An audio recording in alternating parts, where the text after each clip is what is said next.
It's starting. Great. This is a little squirrel skull. Can't say that. Squirrel skull. We're coming up to the Lammas or Lunasa season.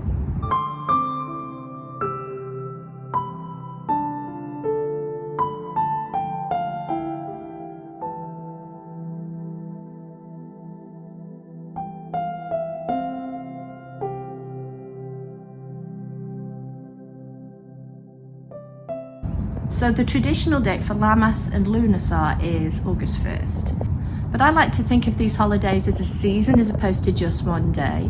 It takes a lot of pressure off for a start. Not everybody can make the time to celebrate on the exact day. But also I think it makes more sense because if we really want to weave that spirituality into our lives, just kind of isolating things to a day or a moon phase means the rest of the time we might easily forget. So I think that it's great to think about this season as Lammas or Lunasa season until we get to Mabon, which is in September. This is the first season or festival I ever celebrated as a pagan, so I have a little bit of sentimentality for it. I celebrated it with my father, who is an Anglican minister, and Lammas is an Anglo-Saxon term that means loaf mass, and it's basically a harvest festival. It's the harvest of the grain. There are 3 harvest festivals in the pagan calendar in the wheel of the year, and this is the first one. Mabon is the harvest of fruits, and then Samhain is the harvest of squash. Traditionally, Lammas is kind of a golden season. What we're celebrating is the fruits from the grains, so wheat and barley. Like a lot of the festivals in paganism, it sees the balance between life and death. So while the grains are giving us life, we're also cutting those crops down, and it's where the folk lore of John Barleycorn comes in. The idea that John Barleycorn was kind of a manifestation of wheat, and as we cut the wheat down, John Barleycorn's blood goes into the ground for the next year to grow the crops. So it is basically your standard death and resurrection story that we find in a lot of different traditions, and of course in the Christian tradition, which has probably been heavily influenced by paganism.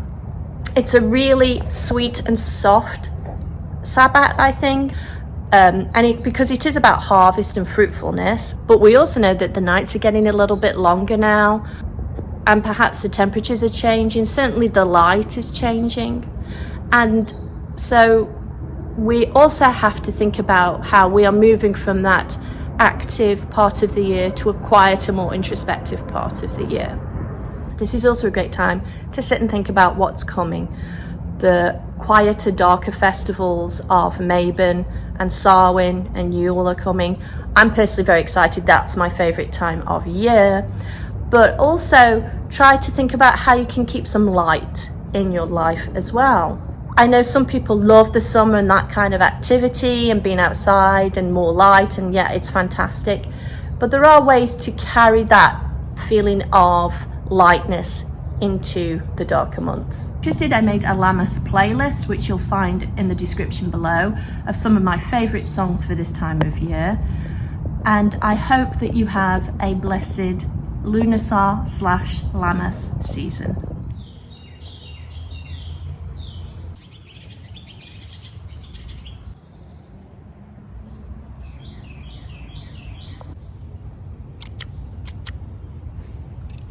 So I'm going to make a tincture. I have in my garden some yarrow and goldenrod.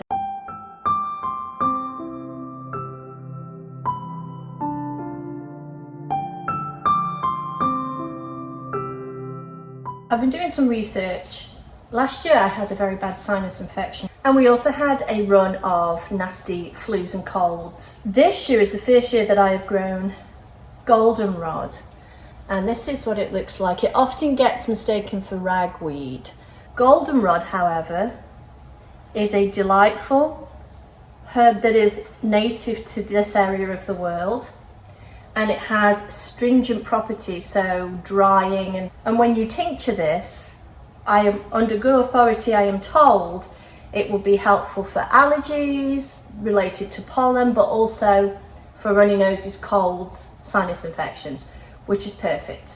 On top of that, I have yarrow, which also has astringent properties, and I love yarrow. The thing I love about yarrow is there's a lot of sort of folklore and herb lore around yarrow. In Greek mythology, Achilles was dipped into a bucket of yarrow as a baby up to his heel so that he would become indestructible.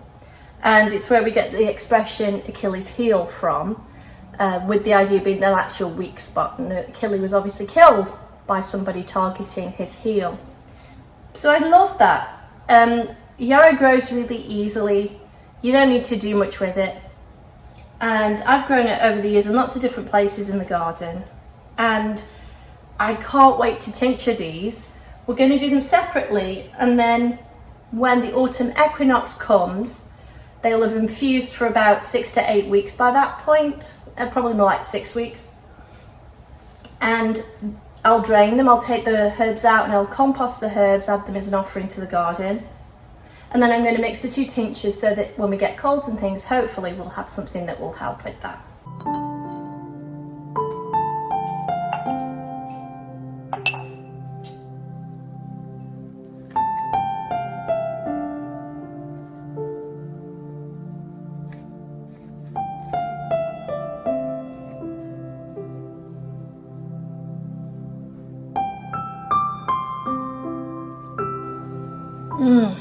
I wish you could smell the yarrow. It has a beautiful perfume. It is extraordinarily bitter if you drink it. So if you put it in a tea or chew on it, you're going to get a bitter astringency, and the same with goldenrod. I'm going to do a tincture rather than a tea because I find the teas a little bit difficult to stomach because they are so bitter. But the bitterness means they're really good for your digestion. Just remember that sometimes bitter is good.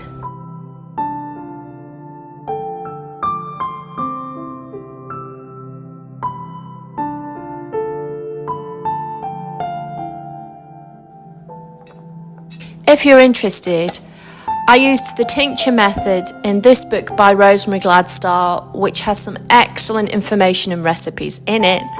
And as you can see, it's Winnie approved. So we're going to do some really witchcrafty stuff today. This is a squirrel skull, and it's from a squirrel that we found that had already died. And over the last few days, Cece and I have been looking at the body and watching it break down. Going to be honest, it's pretty disgusting in many ways, but also fascinating.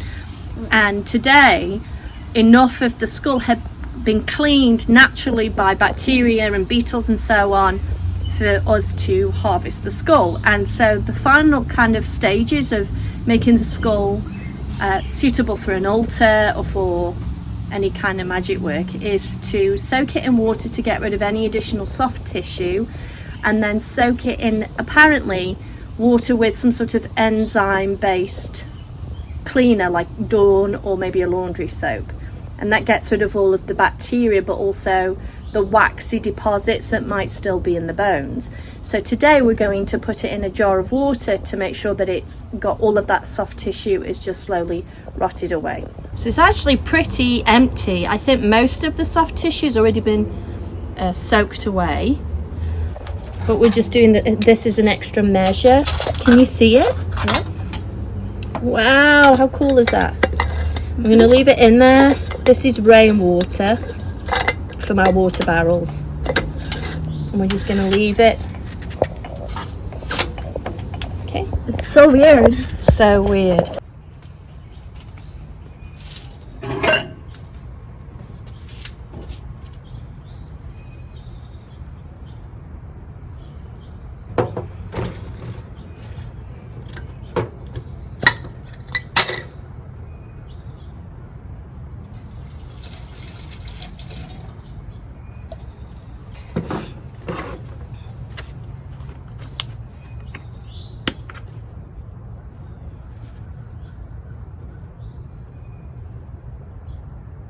Okay, so this is the squirrel skull that we harvested or foraged just up the road.